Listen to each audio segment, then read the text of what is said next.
Mudar de assunto um pouco, falar ainda de final de ano, porque é sempre aquele momento de reflexão, de projetar metas, né? Bom, a gente sempre quer também começar aquela nova fase, um novo ano com o pé direito, mas na prática, essas promessas que a gente faz, né, de virada de ano, começar academia, parar de fumar, enfim, pagar dívidas, às vezes não chegam muito longe, né? Duram ali até o Carnaval, até a Páscoa. Por que será que é tão difícil manter o foco no que a gente prometeu?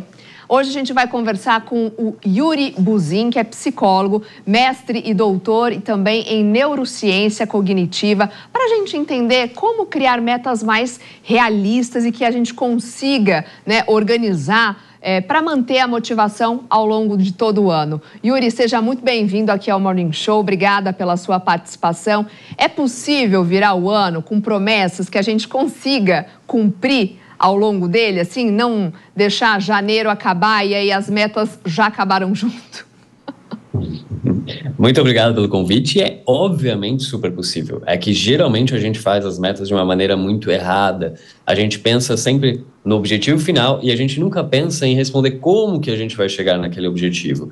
Por exemplo, que nem você falou, olha, vamos emagrecer, vamos entrar na academia, eu quero perder 20 quilos, eu quero economizar dinheiro, eu quero mudar de emprego. A gente sempre coloca exatamente o que a gente quer, mas pensem sempre que existe um processo para aquilo que acontecer. Então a gente tem que começar a perguntar como que eu vou chegar ali. E assim você vai começar a manter um pouco mais facilmente os seus objetivos, as suas metas e realizando pequenos reforços para que você consiga chegar lá. Essa parte que a gente confunde muito, pode notar que boa parte das pessoas realmente se focam muito mais no que querem e pouco no como. Além disso, né, a gente tem uma mania danada de fazer essa lista com 80 coisas que nós queremos chegar. E isso geralmente traz muito mais estresse. A gente tem que começar muito aos pouquinhos para que a gente entenda cada um desses processos de mudança no nosso comportamento, no nosso pensamento. Tudo que envolve uma grande mudança para a gente envolve muito esforço, envolve muito foco. E se a gente faz isso com 10 coisas ao mesmo tempo, a tendência é a gente se desgastar, falar que nada funciona, que deixe para o ano que vem, e a gente vai sempre protelando ali cada vez mais aquilo que a gente tanto deseja mudar no nosso próprio eu. E é quase que uma necessidade, né, talvez, das pessoas, quando chega essa época do ano, de querer fazer lista mesmo, pegar ali no caderninho, escrever as metas, ver o que não fez esse ano, para falar, não, esse ano eu vou começar a academia. Isso tem algum significado psicológico? Ou é só mesmo essa fase do que de fim de ano, a gente, né, vai começar um novo ano, não sabe o que vem pela frente, tenta projetar ali o que pode acontecer? Sim, geralmente nessa fase do ano a gente tem muito esse costume, é muito da nossa cultura fazer essas reavaliações. Porém, contudo, sobretudo, eu acho que é muito valioso a gente ter datas específicas ao longo do tempo para que você constitua essas reavaliações e não só no começo do ano. Vou dar um exemplo simples para vocês. Imagine que tem um foguete que está indo daqui até a Lua. Ele não segue uma linha reta, literalmente. Ele vai ter que sempre se adaptar ao longo do tempo para conseguir chegar onde ele quer. E geralmente, nesses processos de ano novo, a gente só põe aqui que a gente está aqui e que a gente quer chegar ali. Mas não faz essa reavaliação ao longo do tempo porque as coisas mudam. E tem um detalhe muito importante sobre tudo isso, que são as nossas próprias emoções, o que está acontecendo na nossa vida e como que a gente faz para lidar com tudo isso, porque vai interferir muito nos nossos comportamentos. Então imagina que até essa questão da comida, a gente está super ansioso, um monte de gente faz esse processo de compensação emocional ali na comida, nas redes sociais. Então peraí, será que a gente tem que já colocar que a gente quer emagrecer 20 quilos ou que a gente vai cuidar das nossas próprias emoções, entendendo nossos comportamentos?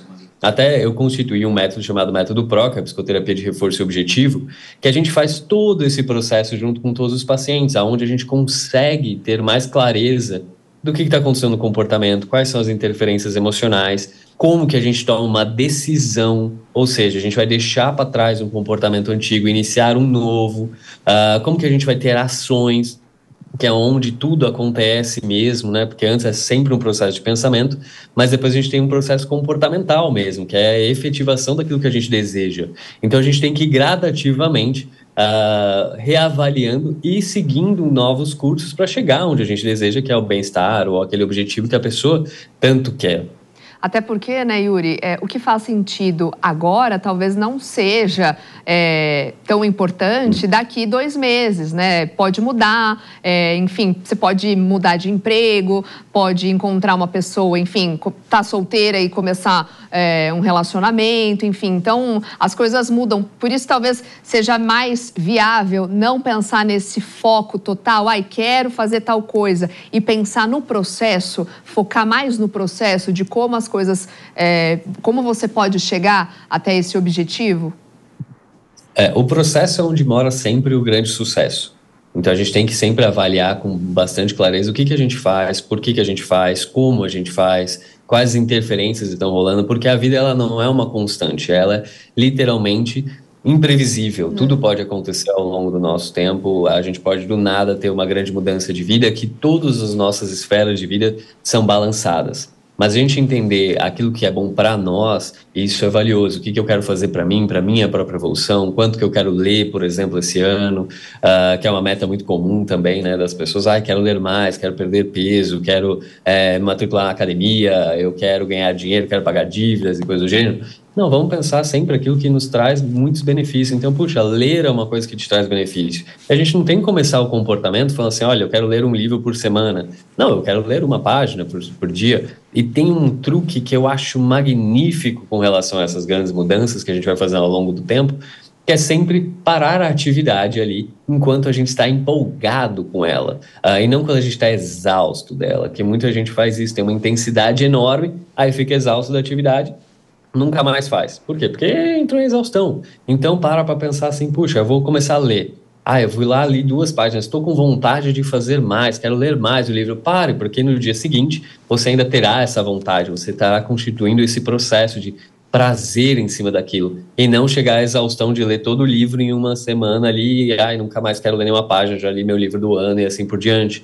O esporte é a mesma coisa, não adianta você ir lá e fazer 7 horas um dia e nunca mais fazer, porque você precisa constituir novos prazeres, você precisa constituir reforço, você precisa constituir algo que mantém o teu comportamento mesmo, e isso vai ser tanto internamente quanto externamente, né? Muitas vezes o mais importante é o interno, e sem sombra de dúvida isso tem que acontecer, mas muitas vezes o reforço externo acaba tendo grande valia pra gente, que alguém fala assim, nossa, que legal que você emagreceu, mas o mais valioso é você entender as tuas próprias emoções que interferem no seu processo.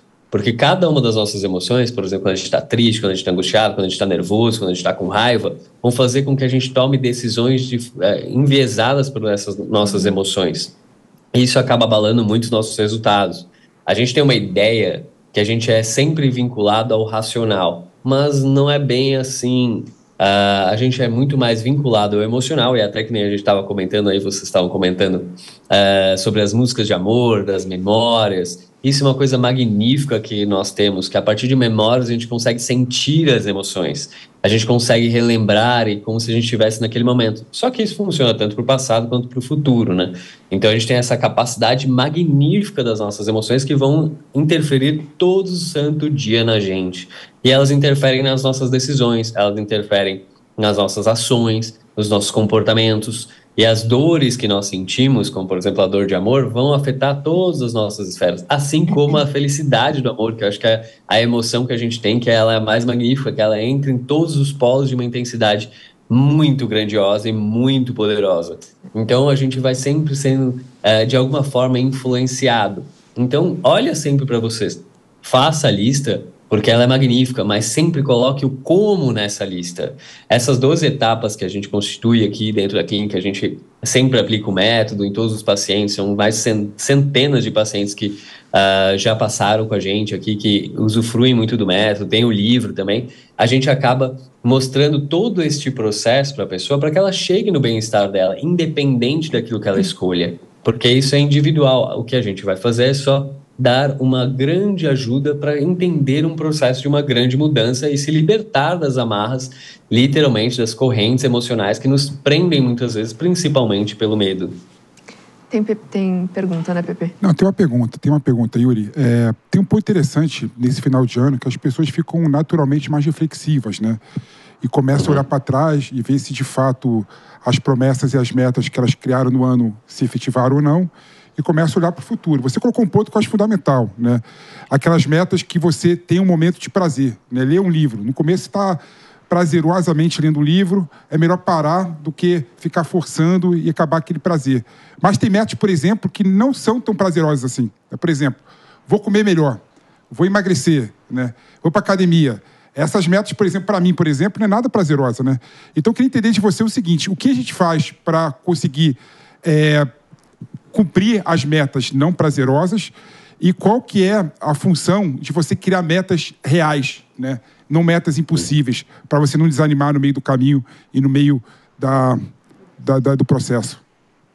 Existem vários processos daquilo que você acabou de perguntar. Eu vou tentar só dividir para você ficar bem claro para todo mundo. Primeiro deles, nem tudo aquilo que nos faz bem vai ser simples de ser realizado. A gente vai ter que forçar um pouco o comportamento até que exista uma motivação maior. Motivação é motivo para uma ação. Nem sempre a gente vai conseguir barganhar, literalmente, que eu tenho que ter prazer imediato e ter sempre um grande reforço ali. Às vezes o prazer vai vir só depois de algum período de tempo. E por isso que muitas vezes quando a gente fala de comida, a gente tem essa dificuldade, porque está trocando um prazer imediato ali, que é pôr na boca um chocolate maravilhoso e ter aquela sensação magnífica, mas ao mesmo tempo já vem uma culpa, já vem uma cobrança, já vem um chicote, literalmente, uma emoção negativa que nos põe para baixo. Então, será que realmente está compensando isso? Ou será que vale a pena eu tolerar um pouco esse processo, que é um processo um pouco mais de dor, que é um processo do não, porque eu quero algo a mais. Então, eu tenho um motivo muito concreto para mim, um objetivo muito claro, para que eu execute este não para um prazer imediato, para ter um prazer a longo prazo, que é, por exemplo, ser mais saudável, enfim, ou aquilo que as pessoas desejam. Então, quando você faz todo esse caminho, onde a gente precisa ter um incentivo, uma motivação, uma coragem, literalmente, de dizer um não ou dizer um sim, depende do caso, obviamente, você precisa estar muito bem equilibrado emocionalmente e com uma coisa muito clara, você precisa acreditar no processo. O processo, no início, ele vai ser um pouco mais complexo mesmo, porque a gente ainda está mudando totalmente o paradigma do nosso pensamento. Imagine o seguinte, que dentro do nosso cérebro existem vários caminhos que são traçados, e eles meio que, por natureza, até para preservar a gente acaba tendo um processo mais automatizado. Então, é como se o caminho fosse literalmente feito todos os momentos sem você pensar. Vai ser mais automático. Quando você realiza um novo comportamento, um novo pensamento, existe todo um processamento onde você vai ter que reaprender tudo aquilo. Ou seja, você vai puxar tudo aquilo ali e vai ficar uma pequena briga do que era o automático para o novo. E isso já por natureza já vai ser desgastante para todo mundo. Sim. Porém, depois de um período de tempo, você vai conseguir constituir um novo caminho e vai aprender novamente aquilo e vai voltar a ter algum prazer naquele processo novo. Que é, por exemplo, puxa, eu estou emagrecendo, estou me sentindo mais saudável. Agora eu tenho outra relação com a comida, que é algo que a gente precisa sempre entender. Qual é a relação com a comida que eu tenho? Se é a relação de puro prazer imediatista ou se é de cuidar de mim.